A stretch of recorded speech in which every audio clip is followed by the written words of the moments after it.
Kalau gua Dybala ya tetap Dybala sih. Menarik kalau dari data dia di musim ini total udah main 35 kali, 14 gol, 6 assist. Jerewetan ceking kita, nyerewetin apa aja. Teman-teman, saat ini kalian sedang menyaksikan Cerewetin Inter. Apa kabar teman-teman semua? Gokil banget, tadi pagi gue lagi kerja, tiba-tiba timeline ramai dengan isu David Zhang dengan Marotta dan Dybala sudah sepakat 4 tahun 6 juta euro.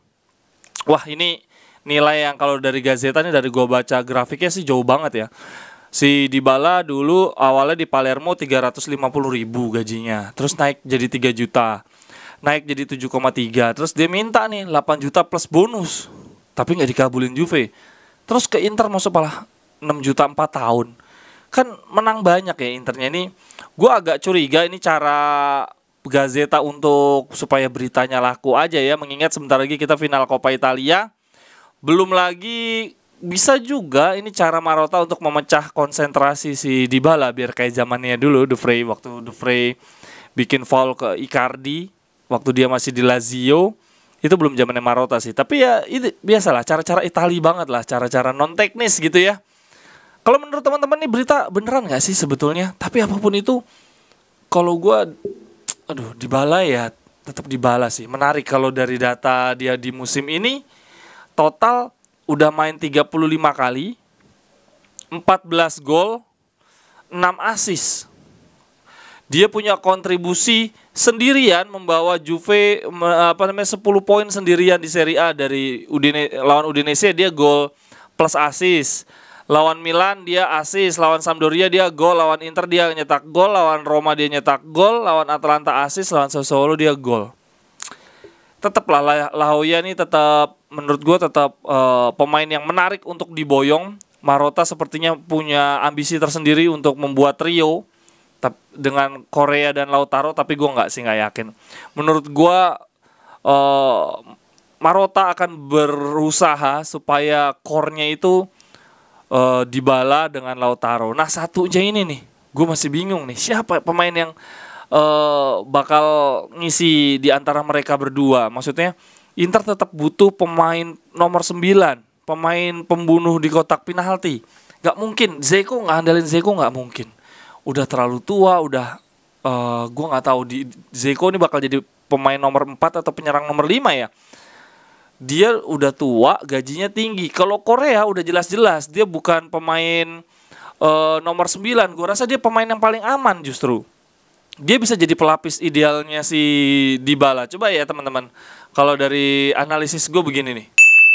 Oh ya teman-teman, untuk kedepannya gue akan live di GoPlay juga. Silahkan teman-teman download, kemudian di search aja Ceking Kita nih, gue tampilin. Belum ada yang nge-follow sama sekali. Kenapa gue pakai GoPlay? Karena live-nya ternyata nggak ada delay.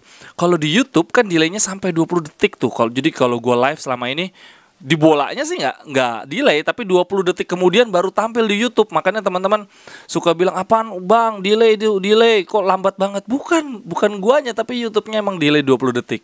Oleh karenanya gue akan mencoba GoPlay. Jadi teman-teman kalau yang live streaming, gue sih masih sejauh ini akan double device ya. Jadi di YouTube iya, GoPlay iya, tapi kayaknya gue live streaming ke depannya akan lebih fokus ke GoPlay. Teman-teman silakan download aja karena gratis, kita ngobrol-ngobrolnya interaktifnya melalui GoPlay kalau yang live streaming. Oke deh, lanjut. Ini pemain yang warna merah nih pemain yang udah pasti dijual, udah pasti pergi ya. Ada Grafilan sama Eriksen. Aduh, ini kelihatan gak ya? Excel nih. Grafilan, Eriksen udah pasti cabut. Kolarov udah pasti cabut. Ranocchia isunya nggak diperpanjang. Kordas pun mungkin ya. Vecino dan pemain kesukaannya si Herdion nih, Caicedo. Kemudian nih pemain-pemain bawahnya nih yang pemain pinjaman yang kemungkinan juga udah pasti cabut, juga ada Dalbert, Lazaro, Agaume, gue belum tahu dia bakal dilepas apa enggak. Kemudian ada Satriano, Sensi, Pinamonti mungkin nggak akan dipertahankan. Alih-alih menjual Pinamonti, gue rasa Marotta akan berusaha ngejual penyerang-penyerang Inter.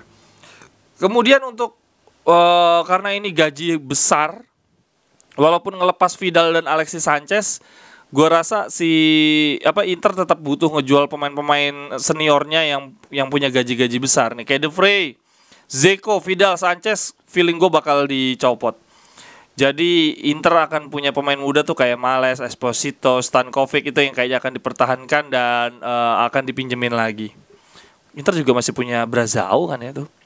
Oke, itu pemain yang akan dilepas. Lalu begini kalau menurut gue nih, skuad musim depan. Kita akan punya Onana yang gue nggak tahu akan jadi kiper utama apa enggak, dengan Handanovic. Gue bikin konten deh buat besok Handanovic deh. Ini menurut gue Handanovic setelah paruh kedua mendekati akhir musim dia justru solid banget. Salah satu pemain yang harus kita akui keberadaannya sangat penting, walaupun di paruh pertama sering kita ejek-ejek. Gue juga udah pernah bikin juga sih konten khusus untuk Handanovic. Statistiknya musim ini menakjubkan, tapi ini gue harus bikinin satu konten lagi sih, rasa hormat gue buat Handanovic. Kemudian Radu, gue nggak tahu apakah dia akan jadi kiper nomor 3 atau dia akan dilepas, tapi dia masih bisa jadi kiper nomor 3. Kemudian kita akan ada tetap Skriniar, Danilo D'Ambrosio, Bastoni, Di Marco jadi bek kiri. Untuk kemampuan menyerang sih bagus, tapi untuk bertahannya, tapi kayaknya kita belum punya budget untuk merombak terlalu besar. Menurut gue Di Marco akan dipertahankan musim depan. Lalu kita akan kedatangan Bremer. Nah, kita butuh nih penggantinya Ranocchia. Menurut gue adalah center back free agent usia 30 tahun. Lalu kita juga akan butuh, gini aja deh, gue tampilin ini aja langsung deh formasinya. Nah, gini aja deh teman-teman. Kiper Handanovic, Onana, Radu. Lalu di sebelah kiri Bastoni, Di Marco, Van Hausen menurut gue, atau Pirola. Pirola itu bisa dia kidal, lebih bagus lagi. Jadi Pirola bisa jadi pelapisnya Bastoni. Kemudian di sebelah kanan akan ada Skriniar, Danilo D'Ambrosio. Menurut gua akan tetap akan kepake Danilo D'Ambrosio. Nah, pengganti pelapisnya Bremer, menurut gua akan back berusia 30 tahun dan free agent. Menurut teman-teman siapa? Gue belum nemu nih free agent yang musim depan yang di bawah 30 tahun. Ada Felipe, Lazio, ada Romagnoli. Tapi yang di atas 30 tahun Acerbi coba. Aduh, gue benci sih sama Acerbi tuh gara-gara kemarin Lazio lawan Milan. Tadinya gue juga berharap Acerbi, cuma jadi malas. Menurut teman-teman siapa nih pelapisnya Bremer? Penggantinya Ranocchia, pemain usia 30 tahun ke atas, free agent. Oke, di sebelah kanan ada Dumfries dan Darmian. Dumfries yang isunya akan dilepas ke Tottenham Hotspur, dan Munchen mengincar 30 juta. Inter katanya sih ya sudahlah, kalau bisa cuan akan dijual. Tapi menurut gue jangan sih, Dumfries kasih aja lah kesempatan. Karena kita nggak punya uang buat rombak-rombak lagi. Apalagi penggantinya nggak tahu siapa. Katanya ada Molina dari Udinese. Aduh, kalau bisa dapat Lazzarinya Lazio nggak apa-apa. Tapi kalau Molina Udinese udah mendingan Dumfries, Darmian lagi aja. Lalu di tengahnya nih pelapisnya Barella, kemungkinan besar Fratesi. Kemudian pelapisnya Hakan Calhanoglu yang belum ketahui, tapi sejauh ini ya kita akan Gagliardini karena dia belum ada isu dibeli sama sekali. Isunya Gagliardini alih-alih dijual dia justru akan membeli Inter sih kayaknya Gagliardini nih. Lalu Brozovic, ini belum ada nih pemain pelapisnya siapa. Kalau ngelihat duit kita yang sebegitu dikitnya, mungkin kita akan beli pemain di atas 30 tahun juga dan free agent. Kayaknya kalau dilihat dari pemain free agent 30 tahun yang paling memungkinkan Bonaventuranya siapa Fiorentina. Teman-teman ada ide 30 tahun dan free agent?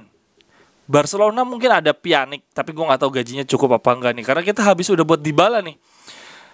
Brozovic pelapisnya kalau menurut gue pemain 30 tahun free transfer. Amrabat kalau dia gue nggak tahu dia free transfer apa enggak.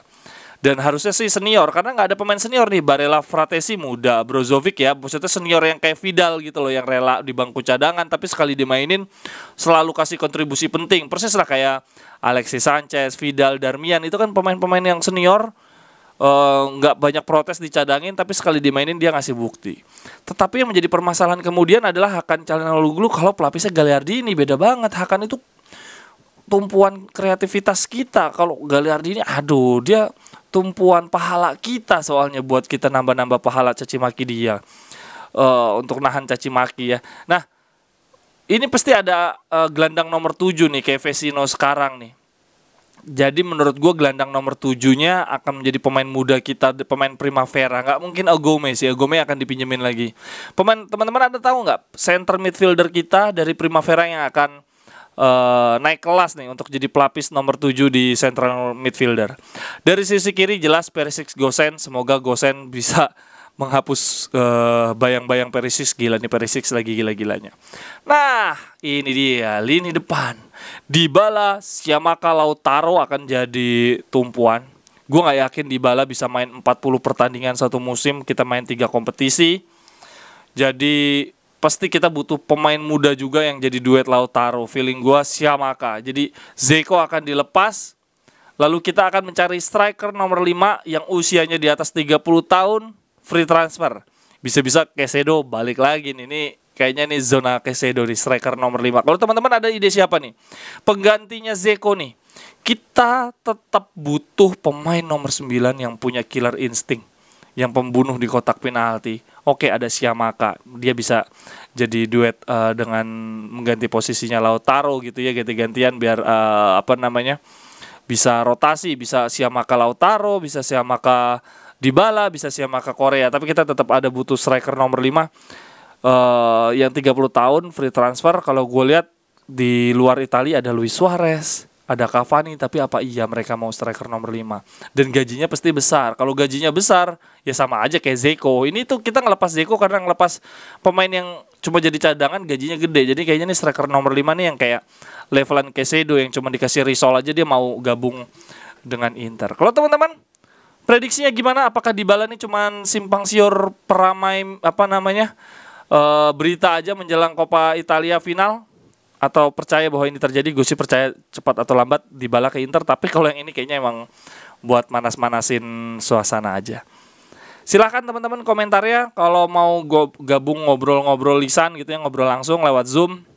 Biasanya di sebelum pertandingan atau tengah babak, gue biasanya bikin Zoom. Silahkan gabung aja, nggak perlu sampai gue undang-undang chat satu-satu kan. Maksudnya gue selalu share link Zoomnya, gabung aja. Terus kalau ada ide ngobrol konten berdua sama siapa pengamat sepak bola atau ada akun-akun fanbase rival-rival gitu ya, sebenarnya seru sih kalau ngobrol sama rival. Silahkan teman-teman kabarin gue, nanti gue kontak.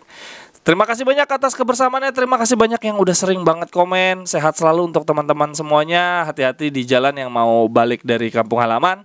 Sampai ketemu di cerewetan-cerewetan berikutnya. Bye-bye, thank you. Cerewet